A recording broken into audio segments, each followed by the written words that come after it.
Hey, this is Wayne Dorband here for the Economics in Action, and we're in Loveland, Berthoud, Colorado, and we got Mark Shepard here. You can see him over to my right, and I think I'm over to his left. And we're going to talk about that way. We're going to talk about some just restoration agriculture stuff, and so thank you for anybody that's out there. I see we've got several other people out there. Thanks for coming on in. And if you want to really get involved, you can come in live, and you'll be in the chat area. And we might even open a seat up for you if you'd like to come in and talk specifically to Mark. So, Mark, how you doing? Pretty good. Yourself, Wayne? Good. I'm good. And by the way, we're miles and miles apart, everybody. He's about 5 yards from me on the other side of a wall. So we just thought it'd be easier to do this from a couple different machines. Mark, we're going to make this about a half an hour, and tell everybody out there how you got involved, how this restoration agriculture thing came around. Boy, oh boy, that's about a 30-day story if you want the whole thing.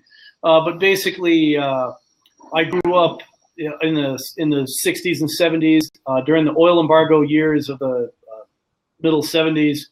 My family started gardening in earnest.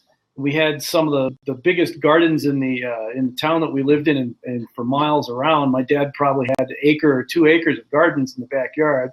Well, being the oldest and the most responsible son in the family, in addition to being the best looking and the most intelligent, I ended up, and the most humble, right? I was the most humble of all my brothers. I ended up being the one that did most of the work out in the garden of the 3 brothers. And it amazed me how much work it was to grow annual crops in the garden.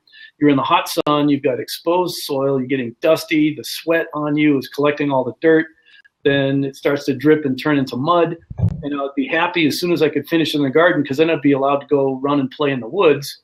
Well, in the woods, I could collect hazelnuts and blueberries and grapes and walnuts and mulberries and elderberries and raspberries and on and on and on and on. And what really kind of puzzled me is that here we had this huge garden, and yet we still had to go to the store to buy food, which for us was our staple foods. We had to buy meat, eggs, we had to buy bread and noodles and rice and beans. And I kind of scratched my head. It's like, why are we going through all of this work to grow the so-called food, but we're still having to buy food at the store? Why can't we grow food in a system that it behaves just like the forest over here, or the woods, or the edge of the woods, or these fields that had berry bushes in it? Why can't we grow our crops with as little effort as nature grows crops? And so that's where it all started. And take us ahead a little bit from there. I know that you had that idea, and now how'd you turn it into something you could do as a life profession? Well, I trained first at mechanical engineering school, got a job, hated it, quit my job, went back to school to study ecology. And right before I graduated with my degree in ecology, I moved to Alaska to homestead because the homestead laws were about to close. So what I ended up doing was combined my childhood experience of gathering all these foods in the wild and living a homesteader's life. I combined those experiences with my ecological understanding, what I'd learned in school and all that, and continue to learn and live and experience in the wilds in Alaska. And I tried to figure out, how can I imitate this ecosystem that's here in Alaska and derive my food from it, from something that's grown off the tall trees, medium trees, shrubs, vines, things on the ground, things in the water, that sort of thing. So I began designing modeled ecosystems, and that led me to eventually buying a farm in the Midwest, and we modeled the ecosystem there after the oak savanna and the northern hardwoods. Cool. So, and that's the farm you have now. And how long ago was that? So you've had it a little while, the farm in Wisconsin.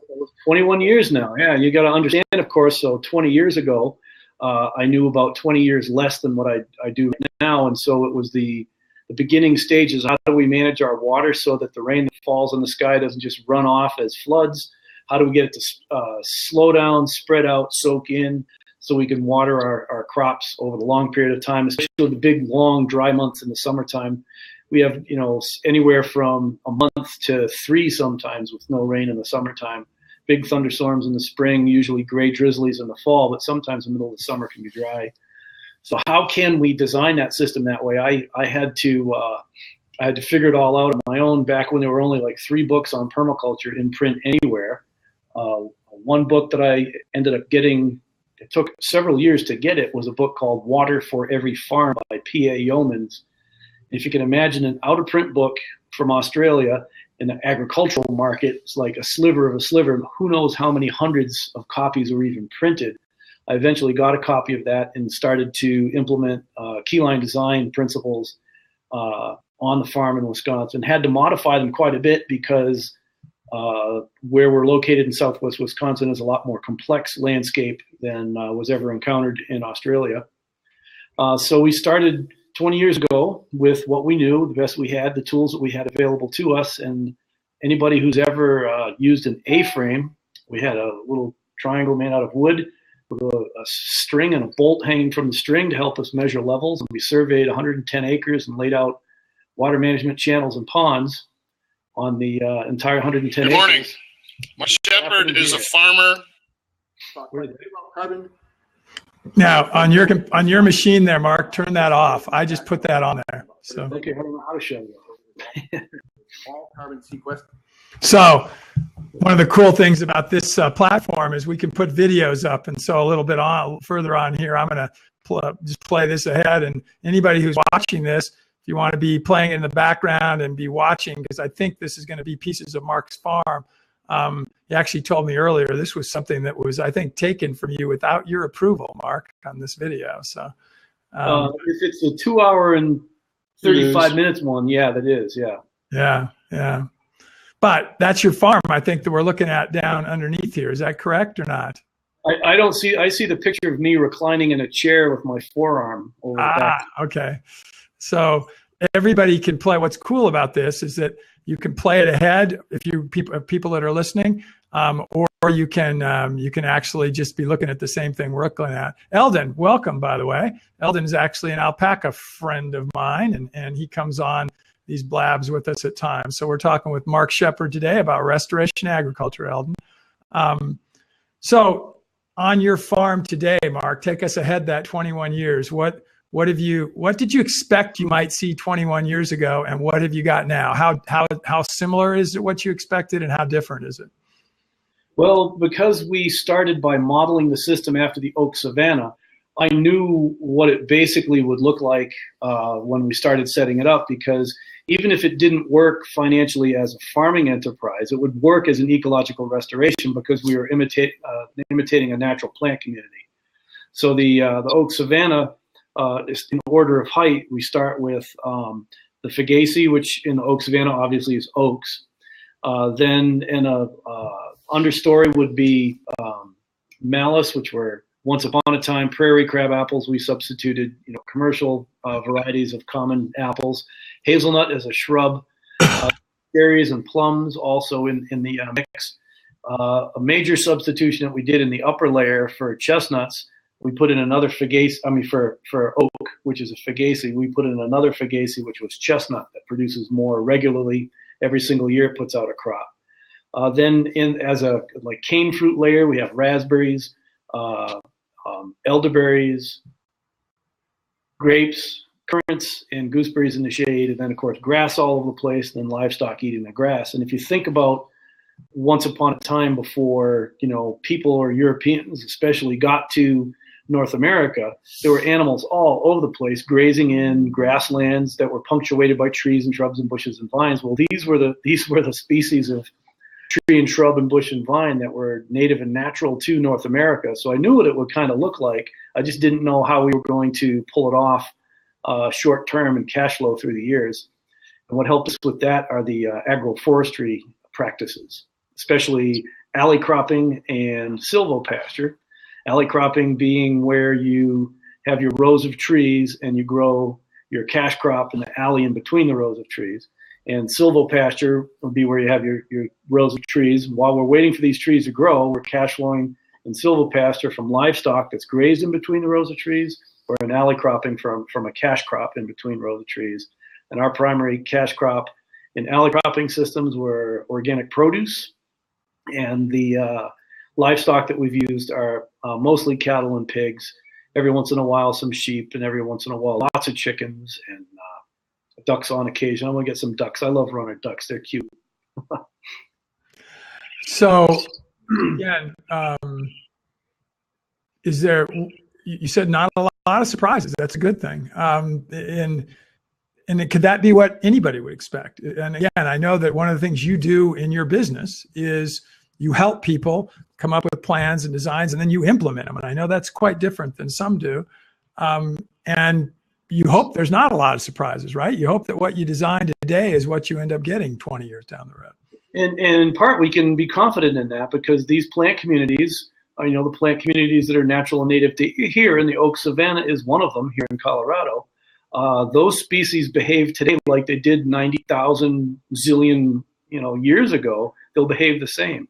The surprises come in when you plant the system, and then if you expect to manage it like you would an orchard, and I'm going to put that in quotes, everybody can see that, it will not behave according to your idea of what an orchard should be. It behaves like nature does. And so what we have to do is make the change inside our own thinking and interact with it as if it's more of a natural system and not a contrived, heavily managed orchard type situation.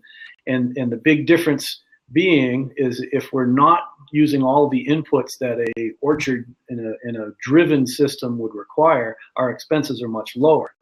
So what we also have to change inside is we can feel okay about getting lower yields than you would expect. Like my chestnut yields, as far as I can tell, are about half of what you should expect out of a chestnut orchard. Well, my expenses are almost zero. All I have to do is harvest them, basically, move some fence around to, move the pigs and cows through it. So my expenses almost disappear. So I don't need to have, top bumper busting yields. So those are some of the surprises we can expect is the surprises in our own thinking as we have to change our thinking in order to adapt to more natural systems.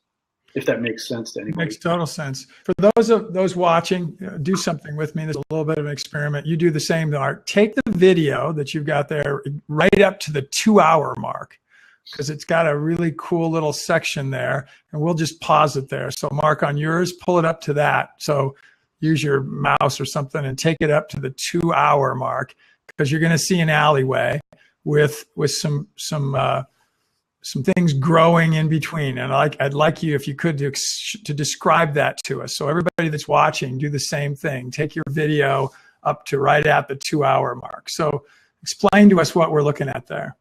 So what we're looking at here is, 21 years ago, which is when this particular field was planted, the idea was that eventually it would be a chestnut grove. Well, chestnut trees, Chinese chestnut, and the hybrids, in about 30 years, their branches will be able to span and close an alley of about 30 foot wide.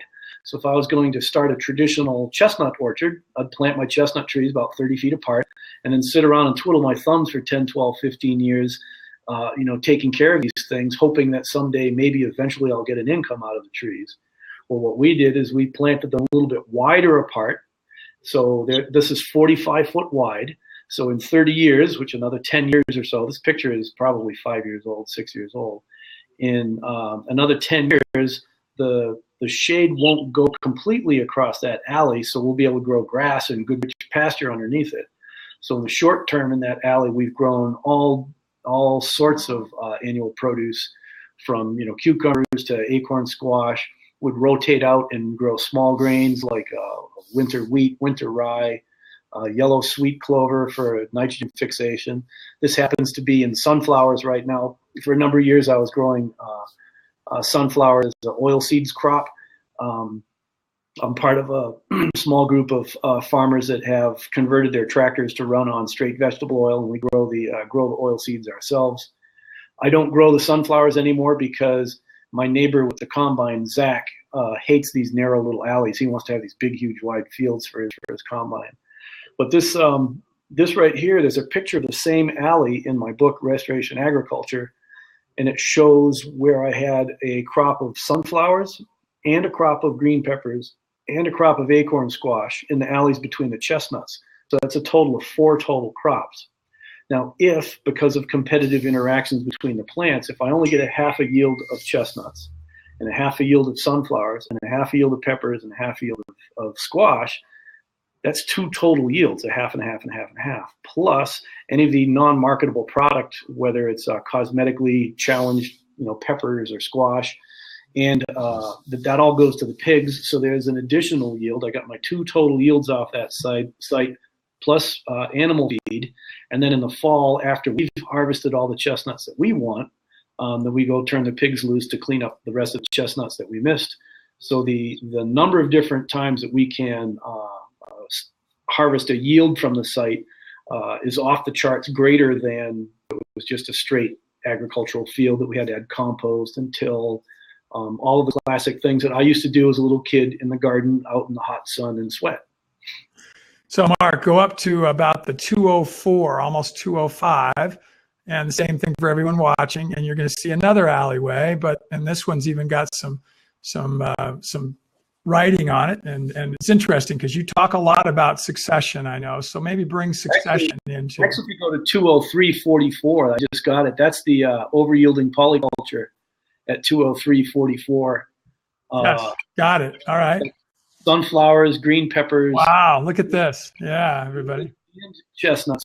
And the thing is, we don't do farmers market. We don't do CSA. We don't do direct to retail. We wholesale. So we're getting the next to lowest price per pound for our produce that you possibly can get. So we're not harvesting like a box of peppers here and there. We're harvesting like pallets of peppers a week. So this is a large production model. Now, where did you want me to go? 204? 204, just a little further. Just a smidge. Yep. Whoop, I went past them. 204. Okay, this the succession changing over time, right? Right. Talk about that a little bit. In there, you can see right down the middle, there's a mohawk of green with tilled soil on either side of it. That's the center of the alley. This alley here happens to be 30 feet wide. On the right, you see a row of trees, and on the left, you see a row of trees that are kind of small. What we did is we planted chestnut trees on the standard spacing you're supposed to, the 30-foot spacing, and then we alley cropped there with produce. We've done zucchini, acorn squash in that particular site right there, cucumbers. And we started with 5 rows of produce in there. And then as the trees grew, these are my first chestnut trees. I didn't want to trim branches as they were in the way of the tractor. So we moved in and did 3 rows of squash, zucchini, whatever it is. And then as the trees got a little bigger, we moved in again and did 1 row. Well, the effort of preparing the ground for 1 row of zucchini was not worth the zucchini that we actually got out of it. And then when you're going to harvest, it was just like not enough yields to justify all the time you're spending going down just 1 single row. So I looked around in the different alleys for weeds that had showed up. And in that system, I saw elderberries and mulberries and raspberries showing up as weeds. Birds were probably bringing the seeds in and pooping them out all over the place while they were perched on my chestnut trees. So since I knew that those species grew well with chestnut, I went in and tilled up the middle alley where the zucchini was the previous year and planted elderberries on purpose. And in some of the rows, I planted elderberries with mulberry. Some of them I planted some grapes just to see how the different plants would interact and how we could manage them in the system. That's one of the older tree systems on the farm. Now, most of those trees are like 25, 30 foot tall. Probably half of the chestnut trees have gotten chestnut blight and died back to ground. This spot is mostly hybridized chestnuts, which is American Chinese crosses or American and European crosses, and some of them have the susceptibility that the American chestnut has to the chestnut blight. So it changed through time. When we got there, it was overgrazed pasture. Then we turned it into rows of chestnuts with produce in between. Then we turned it into rows of chestnuts with a row of elderberries and other crops going down in between it. And we grazed in there.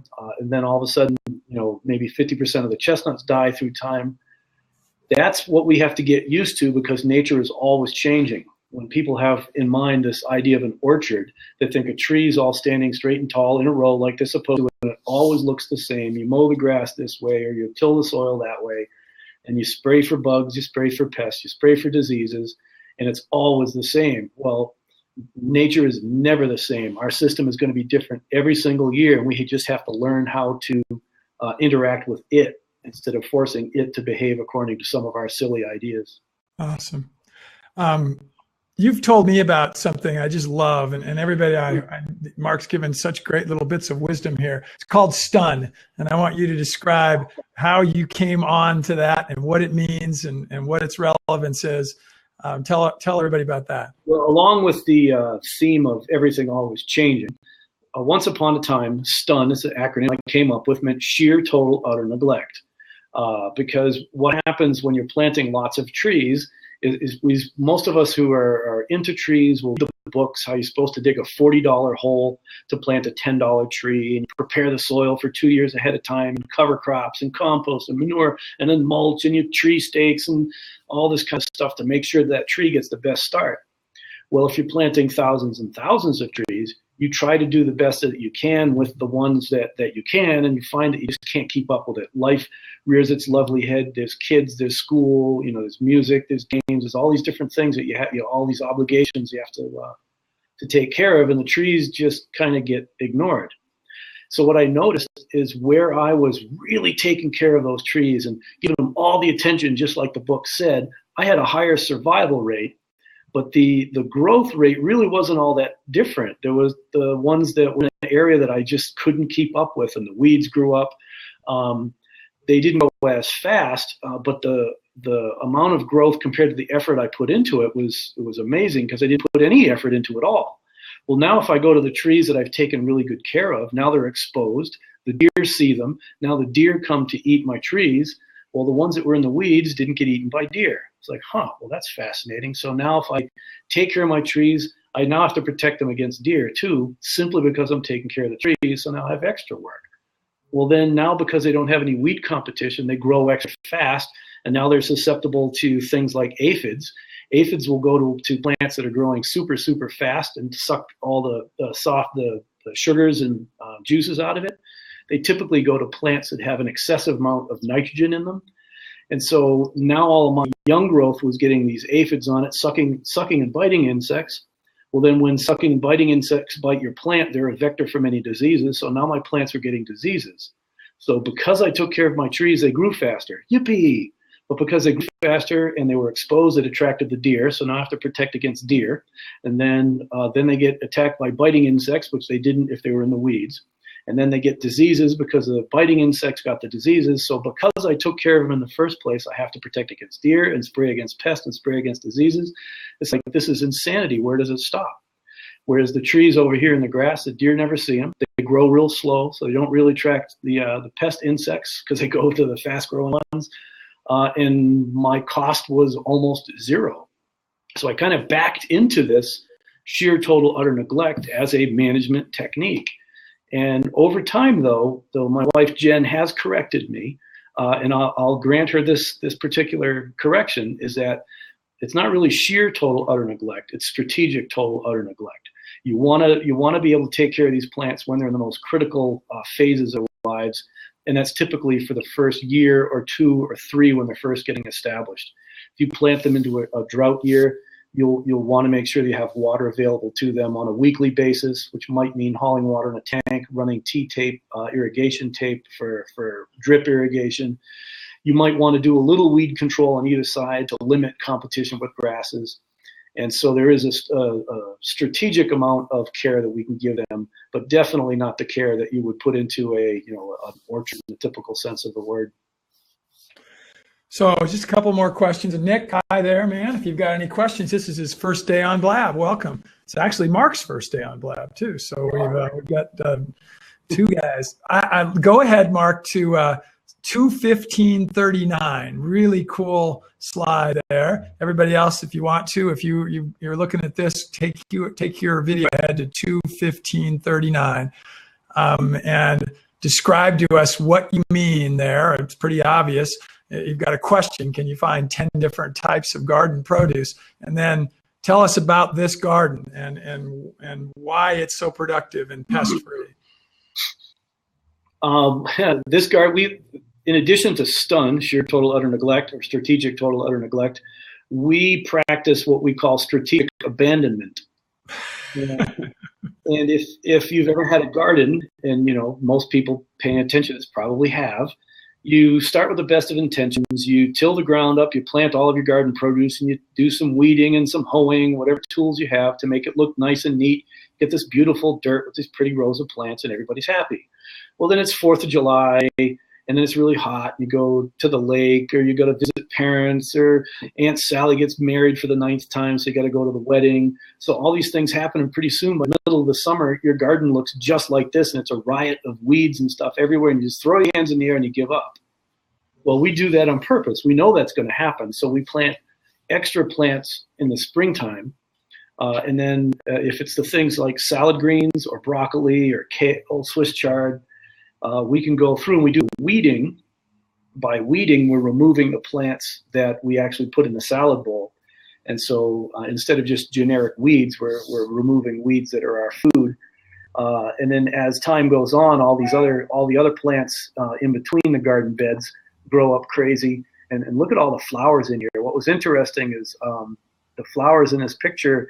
I see prairie dock, and I see it's actually not a brown-eyed Susan. It's a echinacea. It's like a yellow. What's it called? Somebody help me with that. It's a yellow form of an echinacea plant. And when you stop treating a garden like a garden, and the weeds come through, the first few years you're going to get all these rank weeds. We get thistle and quackgrass and foxtail, velvet leaf. And these are the typical annual weeds that keep showing up. Well, when you pull the annual weeds, some of them cast seed, so they come back again next year. Plus, there's years and years and years worth of seed stored up in that seed bank. As long as you're doing the weeding of the annual plants, the ones that come in really quickly, what's going to come up next year? Annual plants. You keep pulling these annual plants, the first seeds to sprout of the annual plants. Well, in nature, with natural succession, if there's a disturbance and there's exposed soil, the annual plants are the first weeds to grow. They put their roots down into the soil. They exude all kinds of liquid sugars into the soil that feeds the soil food web, which creates the nutrients, the fertilizer for the plants. The tops of these annual plants fall to the ground. Now you've got a mulch layer on top. You've just started this to change the site, and you've changed that soil, and you'll have fewer annual plants sprouting the second year and fewer the third year, because what happens is you start to get the biennials. Queen Anne's lace, you can probably see some Queen Anne's lace in the picture there. Thistles are one of the biennials, actually. They only have 2 seasons. The first season, it's a small floret. The second season, it's the big, nasty, spiky thing that knocks your hat off and spikes you. Well, then after a few more years go by, all those plants contribute to the change in the soil micro life and the soil structure itself. They increase your organic matter. Then pretty soon your perennial plants, your long-term perennial plants, and in most areas that have a grassland component, in the United States, that's the majority of the continent, has a grassland phase or a prairie phase to it. These perennial prairie plants and flowers come up. If you look at the plant on the right, there's these big, wide, flat leaves. They look like tobacco, or like somebody ironed a rhubarb leaf. And then coming up out of those big, flat leaves, there's a gigantic, tall stem. That's a prairie dock. And those plants, they'll have these flat leaves way down low, and then they send up a shoot, sometimes 8, 12 foot tall, with a tiny little flower, maybe the size of a quarter on top of it, little yellow flower. I kind of scratched my head, is what on earth kind of plant would have these big leaves down low on the ground, and then this gigantic stem to put up a flower? Well, the flowers are pollinated by insects. And if you were a plant that survived in a tall grass prairie of, say, big blue stem is bunch grasses. You'll have a bunch here and a bunch there and a bunch here. There would be a space of soil in between where a prairie dock plant could get established, lay its leaves down on the ground or close to the ground beneath these clusters of blue stems. But now you got to get your flower up above all those grasses where the insects can come and get it. And it's just an amazing plant, these gigantic 12-foot tall stems with itty-bitty flowers on top. We have those here in Colorado, by the way. That's a very common successional plant. And typically, just like Mark said, like thistle, the first year they will stay low to the ground, get themselves established, and then they'll grow that second year. They'll grow that big stem that he described. Well, we want to keep this relatively short. Don't want to take a lot of Mark's time. Mark is actually off tomorrow to Croatia, and he's going to be doing a workshop there and teaching some people. And he's going to be doing that in a variety of different places. Tell everybody out there, Mark, how they can find out about you and about what you do, and how if they've got a piece of property that they'd like to take and put it into one of these situations where it's going to sustain for a lifetime and not just have a bunch of work they've got to do on it year after year after year. Talk a little bit about that, and then we'll, if anybody's got any questions, throw them up on the chat, or come on in here with Mark for a second and we'll let you chat with him.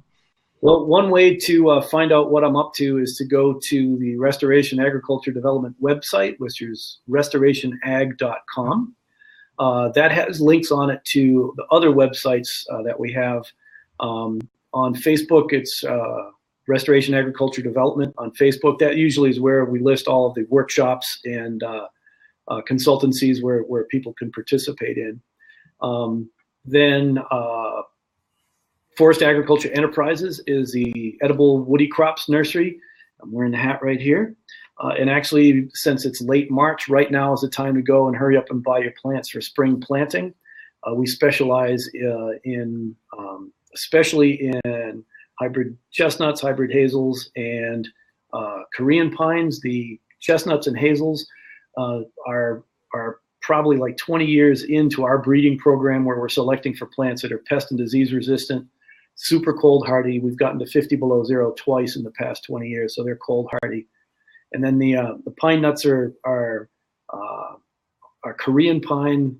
We've tried about 7 or 8 different species of pine on the farm, and the Korean pines are the only one that are producing seeds. So that whole gene pool is coming from that. We select for early production, heavy yield, and pest and disease resistant in all those plants. Then another way to keep in touch with us is my personal Facebook page, Mark Shepard, and then the farm page where you can buy farm products or sign up for a farm tour is newforest.farm. We just got a new domain name for that. And then we have a brand new site that we're helping Mark with. That's called Restoration Ag, just like the regular website, .smartmember.com. And it's got just a wealth of information on it, including some examples of some of the times that we've been able to record when Mark is speaking. Stuff you won't find out there, like a pirated video, like we've watched a little bit of here. So I don't see any other questions right now. We had another person just passing through. What a cool name. That's pretty cool. And he's got, looks like a real cool picture of a cat. So welcome, just passing through. And any of you that are on, if you follow us, hey, Quinn, good to see you. And if you follow us, we'll follow you. We'll be doing these Ecolonomics in Actions live casts with people like Mark out in the, what we say, making the planet better world, almost on a daily basis moving ahead. Actually, on Monday, we're going to start doing them in the mornings so we can reach all over the world. It'll be nighttime in some places, actually early here in Colorado, but that'll be all right. And we're going to do these 20 to 30-minute talks with people. And you can watch replays. This will be available on replay on the Smart Member site, the Restoration Ag site that you can watch. And we thank everybody for coming. Mark, you got any last statements here that you'd like to give to the folks and little bits of wisdom? As you can tell, I've not been allowed on the Smart Member website, so I guess it tells you something about me. But anyways, thank you for being here, all you guys, and I look forward to talking with you in the future. All right, awesome. Thanks, everybody. We're going to stop our recording here, and